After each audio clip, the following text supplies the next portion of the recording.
Fayyiniko dhiiga saasa cabesana duwole karasa kan feana gumaachisa warra gumaa walitti araarse nabduunsa lubbuu kiyya bilisa baase jaalala koof jecha waaqarraa gad dhufe ajandaa du'icha mallattoodhaan cufe golgoota tolbee golgaan irraa cire du'a kun abdu'ee jireenya naaf hire cabsee kaase danqara aanatti baase karaa aanan gannee michuun koo oolcha lubbuu koo cabsee kaase danqara aanatti baase karaa aanan gannee michuun koo oolcha lubbuu koo du'a oolche lubbuu koo du'a oolche lubbuu koo du'a oolche lubbuu koo du'a oolche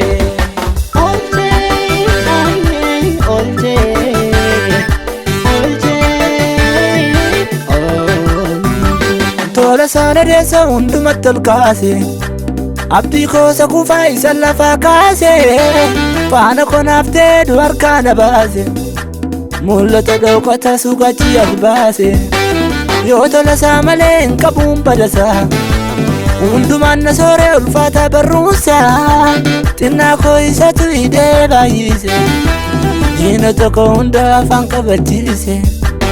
isaaf galatan qaba tola isaa danuun qaba anti michuu kootisaa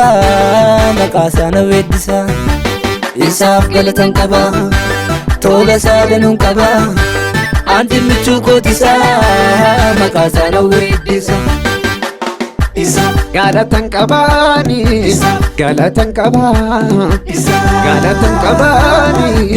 galatan qaba farfannan qabani ililleen qaba weeddu harani maqaasaan ol qaba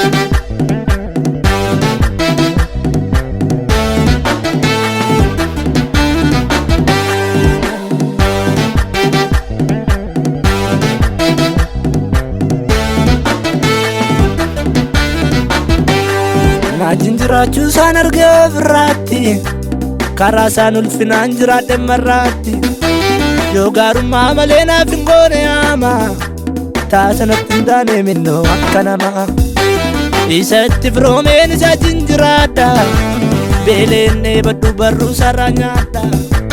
haalarra qaariseen isa bori ilaala ulfina isa darbee isa fechaala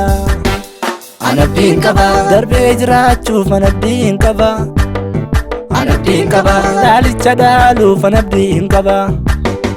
anabdiin qaba ulfina arguuf anabdiin qaba anabdiin qaba Yesus keessatti anabdiin qaba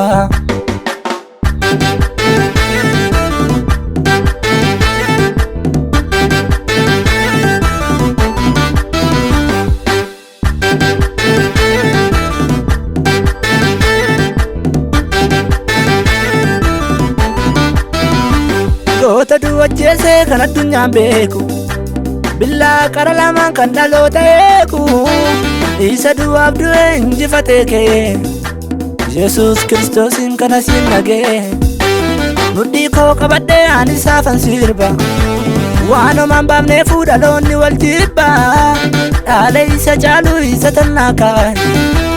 wanta dacheen baattu keeriittan lakkaa'e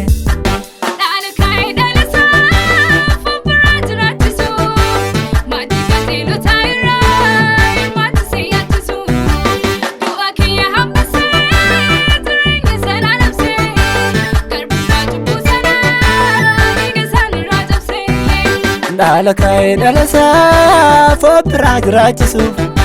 maatii qajeelotaa irraa hirmaachisee nyaachisuu du'a kiyya hambisee jireenya sanaa labsee garbummaa cubbuu sanaa dhiiga sanarraa cabsee